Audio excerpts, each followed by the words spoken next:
Good day! In this video we're going to talk about my two ski boots. We got the Hawx Ultra 130S and the Hawx Ultra 130 XTD. So it's basically a hard charging all mountain freeride boot, hard charging ski touring boot. And both come in softer flex. Let's talk about what they feel like and how they're different. Let's go. A little disclaimer, no matter what your favorite professional skier uses, what I say about boots, don't listen to us. Listen to your feet. Get what fits you. It's costly and annoying to adjust the boots after you gotten them. That said, I'm still going to talk about these boots and what I like and don't like about them. Let's get started. So what's good about this Hawx 130S Ultra? I forgot about that. Ultra means that it's narrow and slightly lighter weight than the other ones. So this boot comes in also different flexes like 130, 120, 110, 100 and also different widths of feet. So you can fit most, but probably not all. The first thing I like about it is the even flex pattern. When you're really engaging the skis at the end of the turn and you're compressing them and they work as shock absorbers basically, it's nice and even. With even I mean like, feels good, makes a good squeaky noise too at the moment. And also the boot, I feel like it doesn't expand that much sideways, because when you compress the boot like this, that energy got to go somewhere and some of it goes out, that it kind of expands. And it has little expansion and it's even. Next good thing about this boot is that it's light. I used to ski an equivalent boot from Lang before this one, the RX 130. And compared to the RX 130, this one is 450 grams lighter. And I do think that 450 gram lighter boot, and then my skis these days are a couple of 100 grams lighter than what I'm used to. It makes a difference. It makes it feel lighter and nimbler when you're skiing, when you jump and spin, all of that stuff. So I appreciate the weight reduction. There are some other boots on the market that's getting really light. Now K2 has one that's also comfortable on my foot. It's really quite light and stiff. Next thing I like about this boot, I do quite like the liner of it. It's nice and thick and it has this exclusive leather feel to it. And you can also heat up the boot and it has this shapeable zones that like easily get shaped to your foot after you heat them up. So that's really good. Also, I'm quite traditional of a skier, so I quite like it with 4 buckles, 2 pieces. But also this traditional kind of boots comes with a little bit of a downside. First of all, with this one, it has, on the inside, it has a sole underneath your inner sole that is like this kind of hard plastic one. So the dampening in the heel, it's not that, it doesn't damp it much. So if you do like rails to ice landings, I feel like it feels a bit firm and wish that this inner sole was in some shock absorbing material. That would be nice. Next thing that is bad about this boot is that when you get out of this boot, if you want to leave the inner sole inside of the boot, you're gonna like cut the top of your foot here on this piece of plastic. It pushes so good on this part of your foot basically. It's unpleasant. So I always get out of the boot with the inner liner on my foot. So I always take it out and then I put the inner liner on and then into the boot. It's kind of annoying to do that way. And I'm often jealous of friends skiing in full tilt boots, for example, or Dalbello. They just get into the boots easier. So that's a bit of a pain in the butt. And also the strap on the top it's fine. It's one of this classic strap where you like pull and then slap it over, one of these Velcro ones.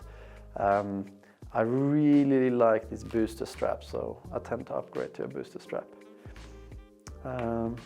Let me double check that I told you about all the bad bits. This model is too stiff for most. So just because I can deal with a 130 doesn't mean you can. Maybe 120, 110 is better for most of you. But when you have a stiff boot like this in the park, it does help you do butters a bit better, because when you flex the boot, it's easier to transfer your body weight onto the nose, for example, on a nose butter 3, for example, when you have a stiff boot compared to a softer one. Otherwise, it has some settings I don't give about, to be honest. For example, it has this power shifting where you can change from 13, 15, 70 degrees angle forward. So the more angle forward, the more aggressive turns you can kind of do. But I think 15 works pretty fine for me. If I would ski or value just freestyle, maybe I'd go for the even more upright setting. I don't think so. Something that's cool with this atomic boot too is that it has a different kind of plastic than most competitors. That is, it changes in stiffness less depending on the temperature. Something that used to annoy me kind of, that they're really firm when it's cold outside and then they get almost too soft on the spring days. So that's the Hawx 130S Ultra. So there's a narrow version for 98mm wide feet. Comes in 100mm wide and 102.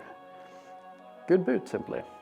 Let's see how it compares to the other boot I'm wearing. So my next boot is the Hawx 130 Ultra XTD. Wow, that's a mouthful of words to describe a boot. It's basically a hard charging ski touring boot. It looks like this. I think it looks pretty cool. That's a plus. So what's good about this boot? The first thing is that it's very light. It's 1,580 grams. It's not very light compared to full-on touring boots, but this one you can still charge like a crazy person with it. So for its weight and stiffness, it's light at least. Next thing I really like about it, the flex pattern in this one feels very, very similar to the other boot I just showed you. It's nice and even. It also expands not much when you're flexing the boot. So that's when you're skiing it. Next thing that I like about it, this one has this one. You can hear how tactile and solid it is. It's very good. I trust it. The bad thing about this little one, sometimes snow can get stuck up there or in here, making it difficult to get in there. So you may want to punch on it with a pole or kick a little bit on it, and then it gets in there. But it works very well. Also, these buckles, I quite like them. So it has, if you never had a touring boot like this one, you may not have seen this before. So it keeps this buckle on it even when it's fully opened. So when you go into touring mode, you tend to open the boot fully and the top and keep these two down a bit to prevent blisters, and then it gets more range of motion forwards. So you just up, open them, so you're quickly ready to go in touring mode. While if you compare this one to the Dalbella one, we take off the tongue, it's going to get better range of motion forwards, but it's also time consuming to change it. Well, this one has plenty of room to go backwards and a bit forwards. It stops in a bit. I'll show you flexing it on my boot. So what's bad about this boot? The first thing is that you might have to sell your children or car to afford them. They're not that cheap, about 700 maybe, depending on currency. So that's not great, but you get a solid boot for the money. Next thing that's not so good, that I have improved to this year, I think this cuff or inner liner is really soft. It's quite lightweight, and when you're in touring mode, it can hurt here. You got to make sure the tongue is in the right place, so you get the dampening here where you want it when you're like taking longer steps when you're in touring mode. Also, the bad thing is I feel like if I land back seated and you hang off the back of the boot, since this one is so soft in the back, it feels like it's kind of low, and like tail butters or saving yourself or leaning back, which you shouldn't do that often, is not as nice on this one as my other boot. Rory, my dear friend and filmer last year, He was riding these ones in the park and powder all the time basically last year. He managed to break the inner sole of the boot, the one that's laying at the bottom, into like 4 pieces. I don't know how he did that. So he had to basically lay this puzzle before he would take them on. Well, I've skied these ones for 2 seasons. I have not had that problem. I think the durability has been good. Solid piece of kit, like it a lot. I would get it again. For next winter now, this one's 2 seasons old. I think I'm gonna retire them and go for the slightly wider one, because this one is borderline too narrow for me. Go for the medium width boot. So let's flex them on me. And it's harder to flex it since it has this little walking hinge at the bottom. Gotta be on the toes too. Makes me feel a little sweaty.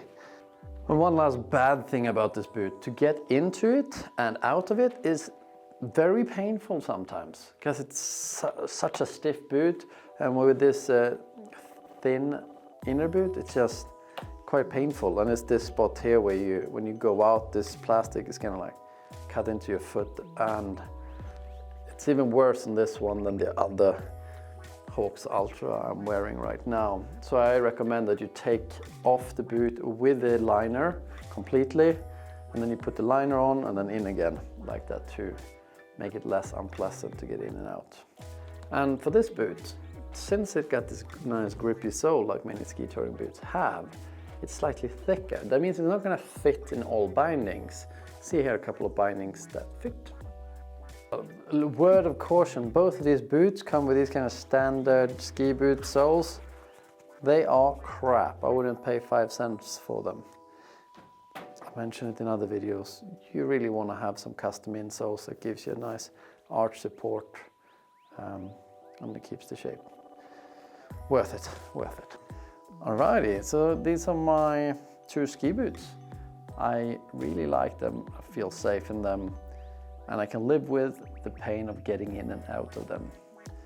But as the disclaimer said in the beginning of the video, you gotta try boots that fit and buy boots that fit, so you don't have to push them out, bend them, etc. to make them fit your feet. It's easier to buy boots that fit your feet in the first place. Some links in the description below where you can have a look at these boots online. Thank you for watching, and see you in the next video.